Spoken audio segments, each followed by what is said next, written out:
ನಮಸ್ಕಾರ ಸ್ನೇಹಿತರೆ, ಕನ್ನಡದ ಹೊಸ ಬೆಳಕು ಚಾನಲ್ಗೆ ಎಲ್ಲರಿಗೂ ಸ್ವಾಗತ. ವೃಶ್ಚಿಕ ರಾಶಿಯವರೇ, ಈ ವಿಡಿಯೋದಲ್ಲಿ ನೀವು ತಿಳಿಯುವ ಪ್ರಮುಖ ಮಾಹಿತಿಗಳು ಹೀಗಿವೆ ನೋಡಿ.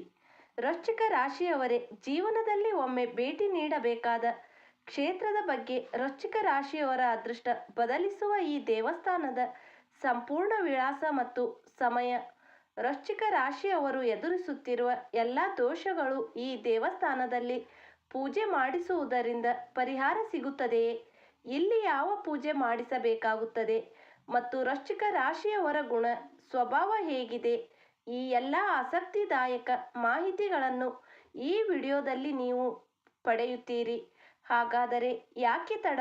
ವೃಶ್ಚಿಕ ರಾಶಿಯವರ ಅದೃಷ್ಟವನ್ನೇ ಬದಲಿಸುವ ಆ ದೇವಸ್ಥಾನದ ಬಗ್ಗೆ ತಿಳಿಯೋಣ ಬನ್ನಿ. ಅದಕ್ಕೂ ಮೊದಲು ನಮ್ಮ ಚಾನಲ್ ಸಬ್ಸ್ಕ್ರೈಬ್ ಆಗಿಲ್ಲ ಎಂದರೆ ಈಗಲೇ ಸಬ್ಸ್ಕ್ರೈಬ್ ಮಾಡಿಕೊಳ್ಳಿ ಮತ್ತು ಭಕ್ತಿಯಿಂದ ಓಂ ನಮಃ ಶಿವಾಯ ಎಂದು ಕಮೆಂಟ್ ಮಾಡಿ. ನಮಸ್ತೆ ವೀಕ್ಷಕರೇ, ಜ್ಯೋತಿಷ್ಯ ಶಾಸ್ತ್ರದ ಪ್ರಕಾರ ಪ್ರತಿಯೊಂದು ರಾಶಿ ಚಕ್ರಗಳು ಕೂಡ ತನ್ನದೇ ಆದ ಗುಣ ಸ್ವಭಾವ, ರಾಶಿ ಅಧಿಪತಿ, ಅದೃಷ್ಟ ತರುವ ದಿಕ್ಕು, ಅದೃಷ್ಟ ರತ್ನ, ಅದೃಷ್ಟ ದೈವ ಹಾಗೂ ಪ್ರತ್ಯೇಕವಾದ ಪರಿಹಾರ ಕ್ಷೇತ್ರಗಳನ್ನು ಹೊಂದಿರುತ್ತಾರೆ. ಹಾಗಾಗಿ 12 ರಾಶಿಯವರು ನಿರ್ದಿಷ್ಟವಾದ ದೇವಸ್ಥಾನಗಳಿಗೆ ಭೇಟಿ ನೀಡಿದಾಗ ತಮ್ಮ ಎಲ್ಲ ಕಷ್ಟಗಳನ್ನು ದೂರವಾಗಿಸಿಕೊಂಡು ಒಳಿತನ್ನು ಕಾಣಬಹುದು ಎಂದು ನಂಬಲಾಗುತ್ತೆ.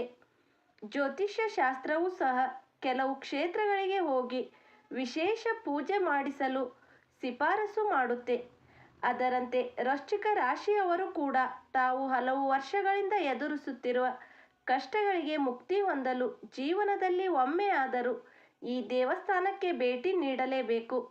ಆ ಕ್ಷೇತ್ರದ ಬಗ್ಗೆ ತಿಳಿಯುವ ಮೊದಲು, ವೃಶ್ಚಿಕ ರಾಶಿಯವರೇ, 12 ರಾಶಿಗಳಲ್ಲಿ ನೀವು ಎಷ್ಟು ಒಳ್ಳೆಯ ಗುಣ ಸ್ವಭಾವಗಳನ್ನು ಹೊಂದಿದ್ದೀರಿ ಗೊತ್ತಾ? ನಿಜಕ್ಕೂ ಅಚ್ಚರಿಯಾಗುತ್ತೀರಾ? ಸ್ನೇಹಿತರೆ, ಈಗಲೇ ಈ ವಿಡಿಯೋಗೊಂದು ಸಿಹಿ ಲೈಕ್ ನೀಡಿ. ಹಾಗೆಯೇ ಬನ್ನಿ ವೃಶ್ಚಿಕ ರಾಶಿಯವರ ಬಗ್ಗೆ ಸಣ್ಣದಾಗಿ ತಿಳಿಯೋಣ. ವೃಶ್ಚಿಕ ರಾಶಿಯವರು ರಾಶಿಯ ಅಧಿಪತಿ ಮಂಗಳ ಜಲತತ್ವ ಹೊಂದಿರುವವರು. ಇವರು ಒಮ್ಮೆ ನಿರ್ಧಾರ ಮಾಡಿದರೆ ಆ ನಿರ್ಧಾರವನ್ನು ಬದಲಿಸಲು ಸಾಧ್ಯವಿಲ್ಲ.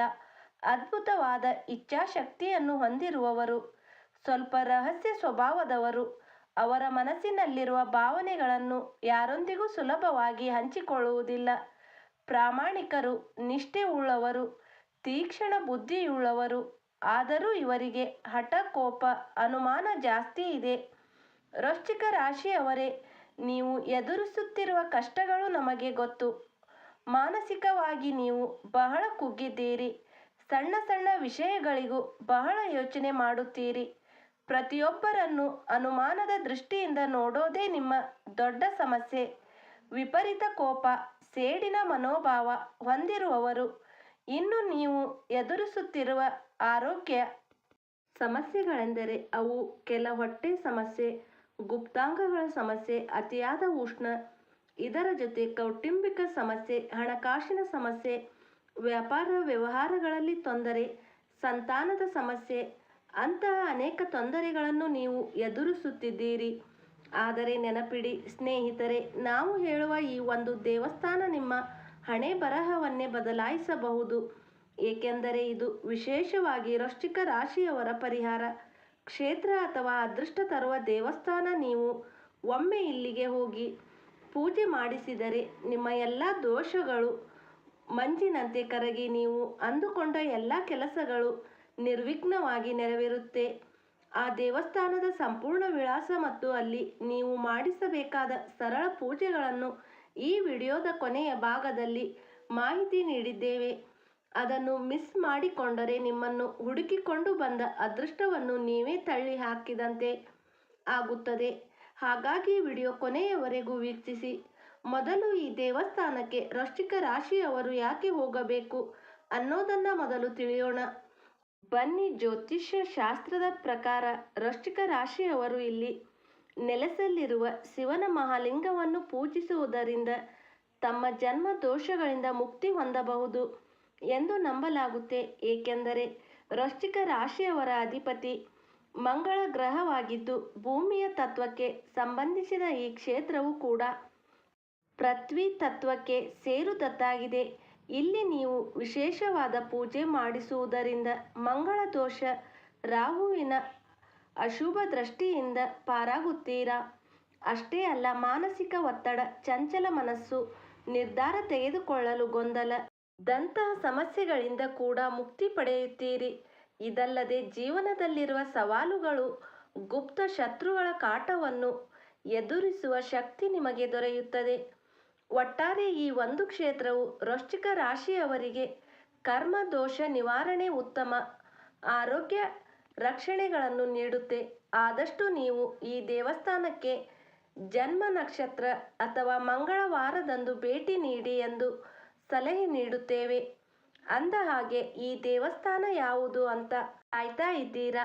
ಆ ದೇವಸ್ಥಾನ ತಮಿಳುನಾಡಿನ ಕಂಚಿಯಲ್ಲಿರುವ ಪಂಚಭೂತ ಕ್ಷೇತ್ರದಲ್ಲಿ ಒಂದಾದ ಏಕಾಂಬರೇಶ್ವರ ದೇವಸ್ಥಾನವಾಗಿದೆ. ಈ ದೇವಸ್ಥಾನವು ವಿಶೇಷವಾಗಿ ವೃಶ್ಚಿಕ ರಾಶಿಯವರಿಗೆ ಸಂಬಂಧಿಸಿದೆ. ಈ ದೇವಸ್ಥಾನಕ್ಕೆ ಯಾವುದೇ ರಾಶಿಯವರು ಭೇಟಿ ನೀಡಬಹುದಾದರೂ ವಿಶೇಷವಾಗಿ ವೃಶ್ಚಿಕ ರಾಶಿಯವರಿಗೆ ಸಂಬಂಧಿಸಿದೆ. ಇದು ತಮಿಳುನಾಡಿನ ಅತ್ಯಂತ ಮಹಿಮಾನ್ವಿತವಾದ ದೇವಸ್ಥಾನಗಳಲ್ಲಿ ಒಂದಾಗಿದೆ. ಪಂಚಭೂತಗಳಲ್ಲಿ ಏಕಾಂಬರೇಶ್ವರ ದೇವಸ್ಥಾನವು ಭೂಮಿಯ ತತ್ವವನ್ನು ಹೊಂದಿದೆ. ಆ ಆಲಯದ ಗೋಪುರವು ಸುಮಾರು 59 ಮೀಟರ್ ಎತ್ತರವಿದೆ. ಈ ಆಲಯದಲ್ಲಿ ಸುಮಾರು 3500 ವರ್ಷಗಳಿಗಿಂತ ಹಳೆ ಮಾವಿನ ಮರವಿದೆ. ಅದನ್ನು 4 ವೇದಗಳು ಎಂದೇ ಕರೆಯಲಾಗುತ್ತೆ. ದೇವಸ್ಥಾನದ ಆವರಣದಲ್ಲಿ 100 ಶಿವಲಿಂಗಗಳ ಕೆತ್ತನೆಗಳನ್ನು ನೀವು ನೋಡ್ತೀರಿ. ಈ ಶಕ್ತಿಶಾಲಿ ದೇವಸ್ಥಾನದಲ್ಲಿ ನೀವು ಯಾವ ವಿಶೇಷವಾದ ಪೂಜೆ ಮಾಡಿಸಬೇಕು ಎಂದು ತಿಳಿಯುವ ಮುನ್ನ ಈ ದೇವಸ್ಥಾನದ ಸ್ಥಳ ಪುರಾಣದ ಬಗ್ಗೆ ಹೇಳಿಬಿಡ್ತೀನಿ, ಒಮ್ಮೆ ಕೇಳಿ. ಪಾರ್ವತಿ ದೇವಿಯು ಶಿವನ ಕಣ್ಣುಗಳನ್ನು ತಮಾಷೆಗಾಗಿ ಮುಚ್ಚುತ್ತಾರೆ. ಇದರಿಂದ ಜಗತ್ತೇ ಕತ್ತಲಾಗಿ ಹೋಗುತ್ತೆ. ಆಗ ಶಿವನು ಪಾರ್ವತಿ ದೇವಿ ಮಾಡಿದ ಈ ತಪ್ಪಿಗೆ ಪ್ರಾಯಶ್ಚಿತ್ತ ಮಾಡಿಕೊಳ್ಳಲು ಭೂಮಿಗೆ ಕಳಿಸುತ್ತಾರೆ. ಆಗ ದೇವಿಯು ಈ ಸ್ಥಳದಲ್ಲಿ ಮರಳಿನಿಂದ ಲಿಂಗವನ್ನು ಮಾಡಿ ಪೂಜಿಸಿದರು. ಆಗ ವೇಗವತಿ ನದಿಯು ಉಕ್ಕಿ ಹರಿದಾಗ ತನ್ನ ಪತಿಯ ಸ್ವರೂಪ ಲಿಂಗವನ್ನು ಕಾಪಾಡಲು ಪಾರ್ವತಿ ದೇವಿಯು ಲಿಂಗವನ್ನು ಅಪ್ಪಿಕೊಂಡರು ಎಂದು ಹೇಳಲಾಗುತ್ತೆ. ಆ ದೇವಿ ಒಪ್ಪಿಕೊಂಡು ಗುರುತುಗಳು ಇಂದಿಗೂ ಇಲ್ಲಿರುವ ಏಕಾಂಬರೇಶ್ವರ ಶಿವಲಿಂಗದ ಮೇಲೆ ಕಾಣಿಸುತ್ತದೆ ಎಂದು ಭಕ್ತರು ನಂಬುತ್ತಾರೆ. ಇನ್ನು ಈ ದೇವಸ್ಥಾನದಲ್ಲಿ ವೃಶ್ಚಿಕ ರಾಶಿಯವರು ಯಾವ ಪೂಜೆ ಮಾಡಿಸಬೇಕು, ದೇವಸ್ಥಾನದ ವಿಳಾಸ, ಸಮಯವೇನು ಅನ್ನೋದನ್ನು ತಿಳಿಯೋಣ ಬನ್ನಿ. ಕಾಂಚೀಪುರದ ದಿವ್ಯ ಕ್ಷೇತ್ರ ಏಕಾಂಬರೇಶ್ವರ ದೇವಸ್ಥಾನದಲ್ಲಿ ಭಕ್ತರು ತಮ್ಮ ಎಲ್ಲ ಇಷ್ಟಾರ್ಥಗಳ ಸಿದ್ಧಿಗಾಗಿ ಹಲವು ಪೂಜೆಗಳನ್ನು ಮಾಡಿಸುತ್ತಾರೆ. ವಿಶೇಷವಾಗಿ ವೃಶ್ಚಿಕ ರಾಶಿಯವರು ಈ ಪೂಜೆಗಳನ್ನು ಮಾಡಿ ಎಂದು ಶಿಫಾರಸು ಮಾಡುತ್ತೇವೆ. ಅವುಗಳೆಂದರೆ ಏಕಾಂಬರೇಶ್ವರ ದೇವರಿಗೆ ಮಲ್ಲಿಗೆ ಎಣ್ಣೆಯನ್ನು ಅರ್ಪಿಸಿ.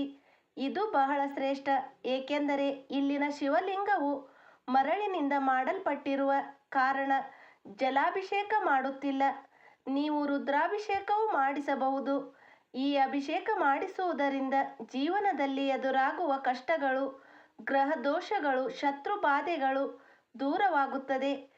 ವಿವಾಹದಲ್ಲಿ ಸಮಸ್ಯೆ ಅಥವಾ ಅಡೆತಡೆ ಆಗ್ತಾ ಇದ್ರೆ ಶಿವ ಮತ್ತು ಪಾರ್ವತಿ ದೇವಿಯ ಕಲ್ಯಾಣೋತ್ಸವ ಸೇವೆ ಮಾಡಿಸಿ.